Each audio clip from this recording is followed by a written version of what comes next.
ಕಾಣುವುದಿಲ್ಲ. ಬಂದೆ ವಂದಿಸಿಕೊಂಡಿದ್ದೇನೆ. ಶುಭವಾಗಲಿ, ಉತ್ತರೋತ್ತರವಾಗಲಿ. ಏನು ತಡ ಆದದ್ದು ಪುರೋಹಿತ? ತಡ ಅಂದ್ರೆ ನಮಗೆ ಪುರೋಹಿತರಿಗೆ ಅಡುಗೆಯವರಿಗೆಲ್ಲ ಕಾರ್ಯಕ್ರಮ ಸಿಕ್ಕುದು ಬಹಳ ಕಡಿಮೆ. ಸಿಕ್ಕಿದ್ದನ್ನು ಬಿಟ್ಟರೆ ಮತ್ತೆ ಸಿಗುದಿಲ್ಲ. ಸತ್ಯ. ಇಲ್ಲಿ ಮದುವೆ ನಿಶ್ಚಯ ಆದ್ಮೇಲೆ ಕೆಲವು ಸಿಕ್ಕಿದ್ದು ಅದು ಒಪ್ಪಿಕೊಂಡು ಅದನ್ನು ಮುಗಿಸಿ ಮನೆಗೆ ಬಂದು ಸ್ವಲ್ಪ ಸ್ನಾನ ಮಾಡಿ, ಸ್ವಲ್ಪ ಫಲಹಾರ ಮಾಡಿ, ಸ್ವಲ್ಪ ನಿದ್ದೆ ಮಾಡಿ ಹೇಳುವಾಗ ಸ್ವಲ್ಪ ತಡ ಆಯ್ತು. ಆದ್ರೂ ಸಮಯಕ್ಕೆ ಸರಿಯಾಗಿ ಬಂದಿದ್ದೇನಲ್ಲ. ಮಧುಮಗ ಆಗ್ಲೇ ಬಂದು ಕೂತಿದ್ದಾನೆ. ಹೌದಾ? ಪೀಠದಲ್ಲಿ ಮಗ ಎಲ್ಲಿದ್ದಾನೆ? ಮಧುಮಗ ಸಭೆ. ಓ, ಅಲ್ಲಿ ಕೂತ ಅವನಲ್ಲ ಪುರೋಹಿತ. ತಿರುಗಿ ನೋಡಿ ನೀವು. ಇಲ್ಲೇ ಪುರೋಹಿತರೇ, ವಿದ್ಯುನ್ಮಾನ ವಂದನೆಗಳು. ಶುಭವಾಗಲಿ, ಉತ್ತರೋತ್ತರವಾಗಲಿ. ಸರಿ, ಮಧುಮಗಳ ನೋಡ್ಬೇಕಂದ್ರೆ ನನ್ನ ಮನಸ್ಸುಂಟಾ? ನೋಡುವಂತ ತವಕ ಉಂಟು ಪುರೋಹಿತರೇ. ಹೌದಾ? ಆದರೆ ಹೆಣ್ಣಲ್ಲಿ ಕಾಣುತ್ತಾ ಇಲ್ಲವಲ್ಲ. ಈಗೊಂದು ವ್ಯವಸ್ಥೆ ಮಾಡ್ತೇವೆ. ಆದಿತು ಆದಿತು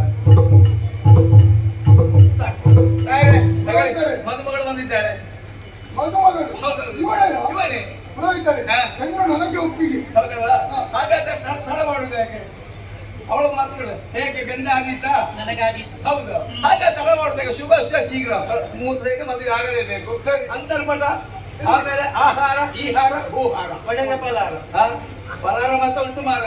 ಅಂತರ್ಪಣದ ಅಡ್ಡ ಪರದ ಪುರೋಹಿತರೇ, ಆ ಆಹಾರವನ್ನು ಅವರಿಗೆ ಒಂದು ಕೊಡಿ. ಅವ ತಿನ್ನಲಿಕ್ಕೆ ಬೇಕಾಗಿ ಬಂತು.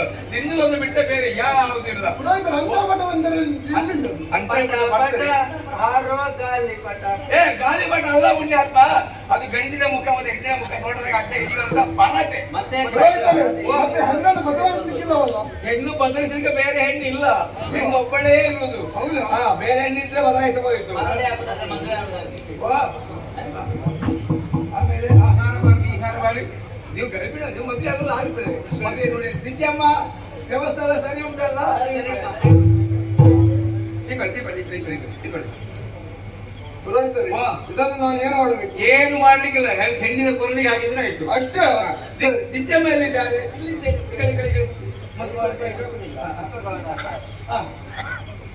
ಅಂತರ್ಪಟ ಈಗ ನಾನು ಒಂದು ಹೇಳ್ತೇನೆ. ವಾದಿಯವರಿದ್ದಾರೆ. ದೇವ ಧಾರಾವಾಹಿ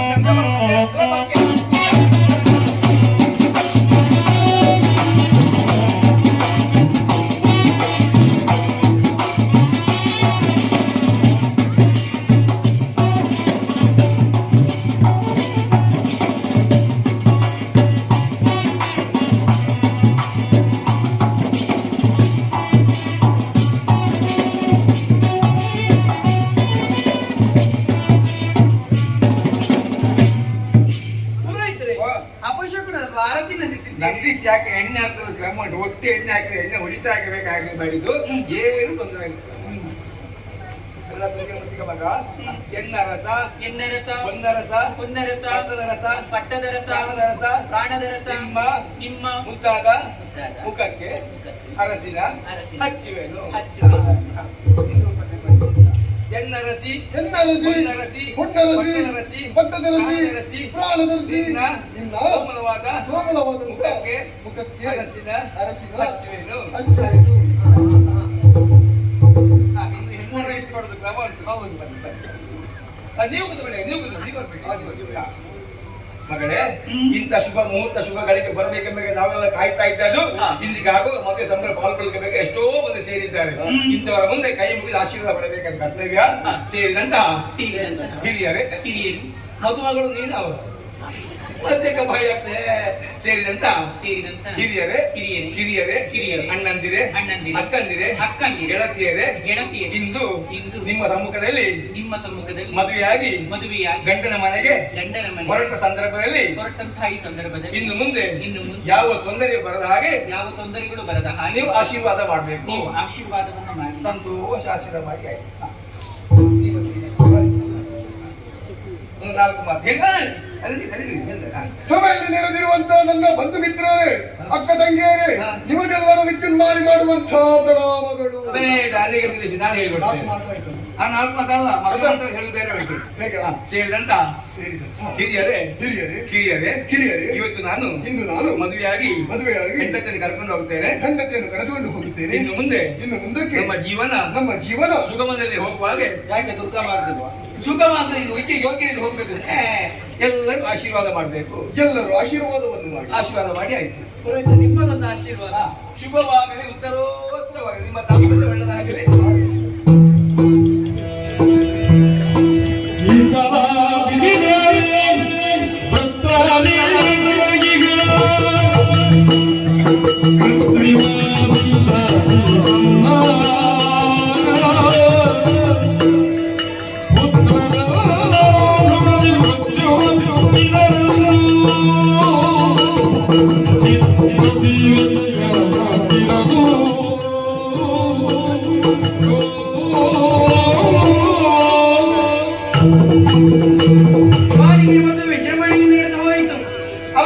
ಜೀವನದ ಪ್ರತೀಕವಾಗಿ ಗಂಡು ಮಗನಿಗೆ ಜನ್ಮವನ್ನಿತ್ತಿದ್ದಾಳೆ.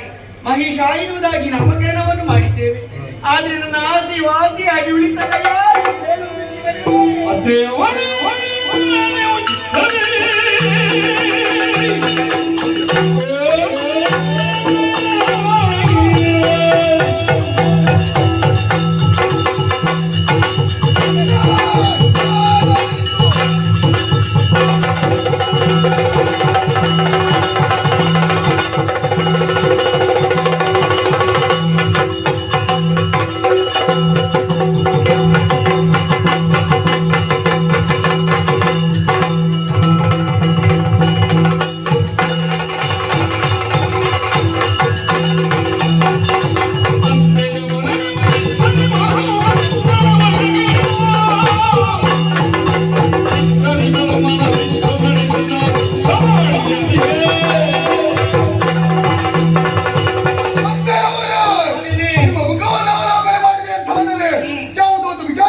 ಸ್ಪಷ್ಟವಾಗಿ ಅರಿತವನಿದ್ದೇನೆ. ಕಷ್ಟವನ್ನು ಬಿತ್ತರಿಸಿದ್ದಾರೆ. ವಿದ್ಯುನ್ ಮಾಲಿಯಾದಂತಹ ನಾನಿರುವಾಗ ಯಾತಿಗೆ ಚಿಂತೆ ಅತ್ತಿ? ನನಗೆ ಚಿಂತೆ ಒಂದೇ, ಏನದು? ಜೀವನದಲ್ಲಿ ಸುರಲೋಕದ ಸ್ವಾಧೀನ ಆಗಬೇಕು, ಸುರಲೋಕದ ಸ್ವಾಧೀನ ಆಗಬೇಕು. ಚಿಂತೆಯನ್ನು ಬೇಡಿ, ಸೇರುತ್ತೇನೆ ಸ್ವರ್ಗವು. ಸುರಭ ಮುಖ್ಯರನ್ನು ಮಾಡಿದವರಿಗೆ ಆ ಸುರಪೀಠದಲ್ಲಿ ನಿಮ್ಮನ್ನು ಕುಂಭರಿಸುತ್ತೇನೆ. ಹೋಗಿ ಬಾ ಕನ್ನಡಿಗೆ ಶುಭ.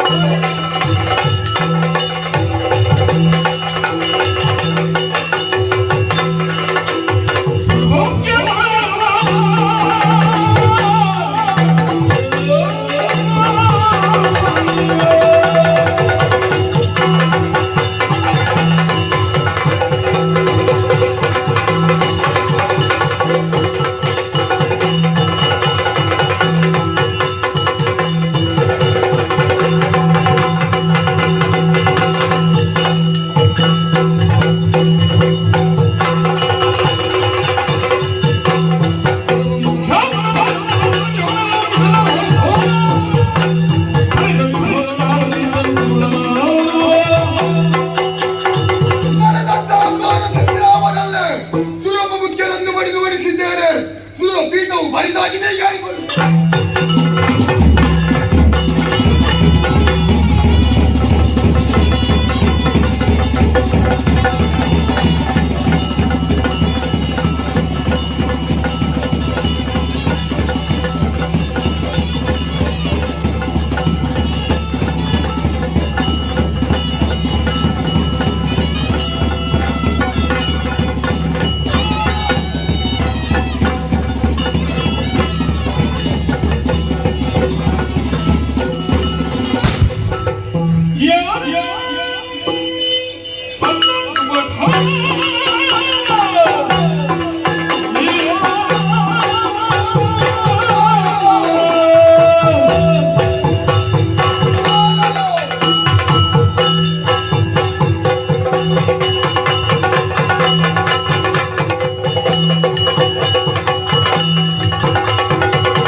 ಯಾರು ನೀನು?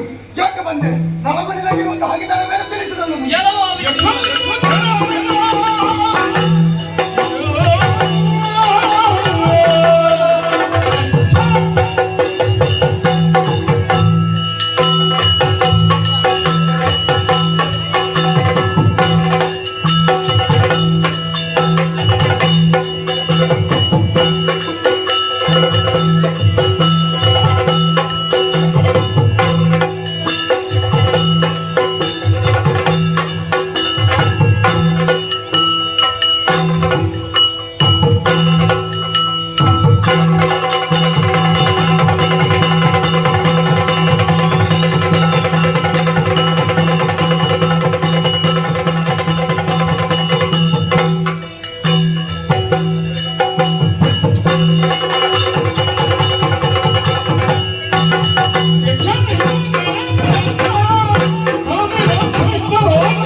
ಕುಲವನ್ನು ಬಿಟ್ಟು ಆ, ಕುಲ ಪದವಿಯನ್ನು ಏರಿದೆಯ ಯಾರಿದ್ದಾನೆ ಕುಲಪಾಲವನ್ನು ಬಾಟಿ ತೋರಿಸಿದೆ ಸಾಮರ್ಥ್ಯ ನೋಡು.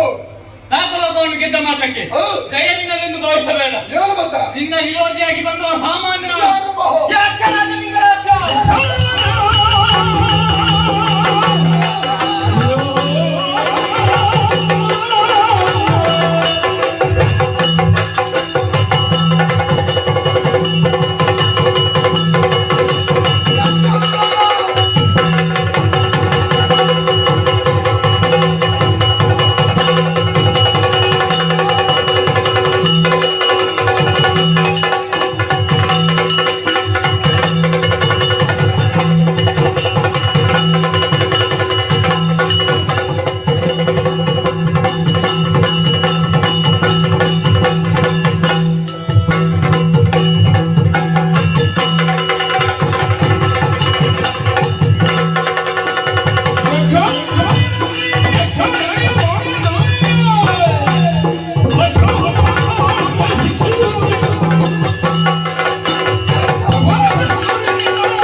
ತೀರ್ಮಾನ ಮದುವೆಯಾಗಿದೆ.